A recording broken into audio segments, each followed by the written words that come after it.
कुछ पियावा के चिंता ना बाटे, उ तो पिया लेके खाते जियताते, रहे हरदम नशा में गोताए, बाटे एकरा से मन उबियाए। कुछ पियावा के चिंता ना बाटे, उ तो पिया लेके खाते जियताते,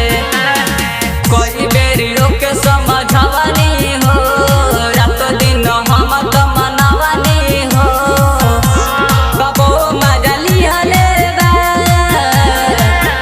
सखी बोलो बमा में बातार भांग पियले बा, सखी बोलो बमा में बातार भांग पियले